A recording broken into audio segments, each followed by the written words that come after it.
Australia, founded by the British, built by slaves, otherwise known as convicts, which earned them the name Prisoners of His Majesty, otherwise known as POMs. This term is now used as a derogatory slur by white Australians to put down the British, but it's quite ironic because it's actually the Australians that are the POMs because they were the convicts. Anyway, Australians for a long while have tried to distance themselves from their British heritage and the colonial history.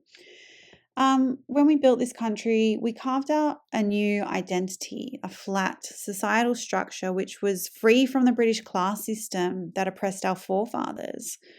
For a really long time, we had this kind of very equal society, and it was built on hard work, hard yakka. And we used to say, true blue, fair dinkum, everyone gets a go. It was very open, welcoming culture.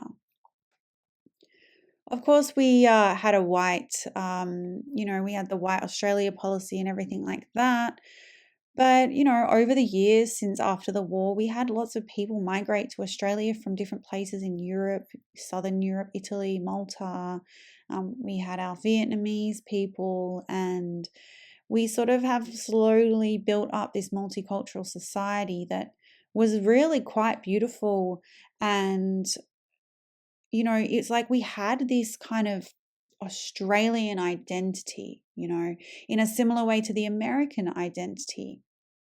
And in a lot of ways, our culture did mirror American culture more than British culture, aside from the amazing sense of humor that we all have that obviously comes from our British ancestors. But unlike American culture, Australia had this sort of identity issue where we were discouraged from being proud and like standing above others and overachieving or being arrogant. And this is where the term tall poppy syndrome comes from, which basically just says sit the hell down, like sit the F down if somebody's boasting about themselves or whatnot. So there's kind of this really humble attitude that Australians have always had woven into their DNA, basically. Whether that's a toxic cultural norm, I'm not sure. But, despite this, Australia was always based on camaraderie and community, on preserving the natural environment and respecting the animals and everything around us, the oceans. Being healthy and active has always been very important, and having a sense of adventure, and to be resilient and hardworking. These are all the values that makes an Australian that you don't really get in other places. And I think part of the reason for that is because of the unforgiving natural environment, the extreme weather and the deadly creatures that are crawling all over the country, that kind of made us a little bit rough around the edges and charming, I guess. So this was Australia. I can't say this is Australia anymore because Australia today does have a class system, very much so. There is an elite class, and then you have your working class people who are struggling. We are highly controlled by our government. We are silenced and oppressed. And we are overworked and underpaid. We tend to have a low level of education. And we definitely have this white guilt that is woven through everything we do now. Like, we have to be guilty to even be here.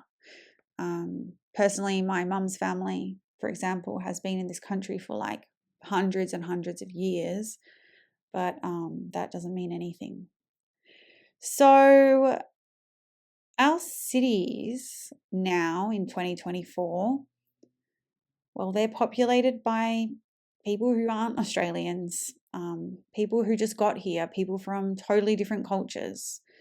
These are wealthy people who have come here and bought our properties, people from certain places that our government wants to suck up to and has done deals and allowed all these people to come into our country suddenly, very suddenly. And and they are against Christian culture. They come from a society that is not a democracy and that is unchristian. In addition to that, we have our schools and institutions riddled with woke ideologies. There's pride flags flying next to our nation's flags. The Aboriginal and Australian flag are now joined by a pride flag in front of our government administration buildings. And then we have the words racism and homophobia used against us all the time now to prevent us from basically speaking up and maintaining our culture and trying to maintain our values. In addition to this, for decades and decades, they have put fluoride in our drinking water, which makes people dumb. It's been proven that it lowers the IQ. They've done studies on it. And we have fluoride in our water to keep people in line, to keep people from basically knowing what's going on. And then you have your forced vaccinations that came out in 2020 that was used to coerce people and control people. So we've got mass dumbing down, we've got mass coercion, oppression, control, and these crazy ideologies that came out of nowhere and all of a sudden are just like a new religion in our country. We also have a very dishonest media, which is operated by overseas billionaires or just billionaires in general that want to spread lies to the people so that their agenda can be pushed. And so people believe lies so that they don't know what's going on. Look, Australia in 2024, like many other Western countries, pretty much every Western country is lost. The Australian identity is lost. It's gone. It's not there anymore. Everything we had, this strong sense of masculinity, this leadership qualities, this hardworking, honest, down-to-earth people, where are they? Where are they?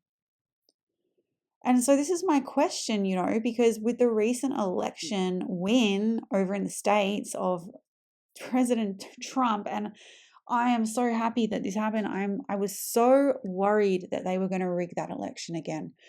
And I am fully aware that it's not over because I know they're going to keep trying. They are going to keep trying to take him down. And anyway, despite that, Make America Great Again has been highly successful. And the courage and strength that has been demonstrated by President Trump is so inspiring. He represents that lion, that manhood, that masculinity, that fighter attitude that we haven't seen. We have not seen that in our culture because it's been quashed, it's been squashed, it's not allowed. You're not allowed to be a man anymore. And when you don't have strong men in your society, you have no protection of your society. So the silent majority have spoken in the United States. They haven't lost their balls and their spine. This forceful domination from the extreme left socialist movement, those people are having a massive meltdown now. They are experiencing the worst cognitive dissonance of their life. They must be so embarrassed, actually, because for so many years, these people literally thought that they were the righteous ones, that they were the ones that were telling the truth and that everybody agreed with them. They were so bold in the way they were outspoken about their beliefs and pushed it on everybody. And now they're like having a meltdown because they've realized the majority of people, like they've been outnumbered in the tens of millions of people who do not agree with them, who never said anything because they were scared. They were scared of being like cancelled and stuff. So anyway, that's very much what's happening in Australia. People are scared of being cancelled. Men are scared to be men. Men are scared to be men because the feminists, the crazy feminist terrorists, have made men spineless. They've browbeaten them, accused them of rape and all kinds of things, or accused them of being misogynists and just for being a man. And these people are deluded. They can't accept what a man is. They don't even know what a woman is. Anyway, so Australia, the silent majority, hopefully you are listening to this. When are we going to stand up? Because this majority that is silent, true blue Aussies, well, they're fucked. They are couch surfing, they're sleeping rough. They are war veterans suffering from mental health and have no support. They're Aboriginal Australians being pushed aside now to make way for these, I don't know, refugees, quote unquote, and new migrants that are coming here and, using our resources. We've got a load of millennials that still have HECS debts, can't even buy a house. We've got men who are forced to act like women just to appease these feminists. And then you've got your conservative women who want to stay at home with their kids and they get ridiculed for it by other women. What is going on? Why should a woman put her children in childcare so they can be raised by the state while she goes and works? Like, what the hell is that about? So, on top of all of this, you have your Christians who are mocked for believing in God. And, that's pretty much one of the key things. And that was one of the key things in the US election campaign, is that you need to bring back Christianity. Christianity is the spine, it is the heart, the beating heart of Western civilization. And the fault of losing that has caused us to have this gaping hole in our society that has been left open for two opportunities: communism or Islam. That's your two choices, because you're not going to have that hole not filled. That hole will be filled by something else. And if you don't believe in God, then you're going to have people believing in idols and worshipping political figures and worshipping celebrities. Or if they decide they do want to believe in God, then they've got this extreme Islamic movement that is way more crazy than Christianity, but somehow more accepted. So look, I know you've had enough. I've had enough. The silent majority has had enough. So when are we going to take a stand and make Australia great again? When are we going to stop the loss of our country, our identity, the legacy of our grandfathers who fought and died in wars to protect our society? When are we going to reclaim our history and be proud of who we are and everything we've built, instead of feeling guilty for merely existing? We still live in the cleanest, safest country in the world, but this is changing very fast.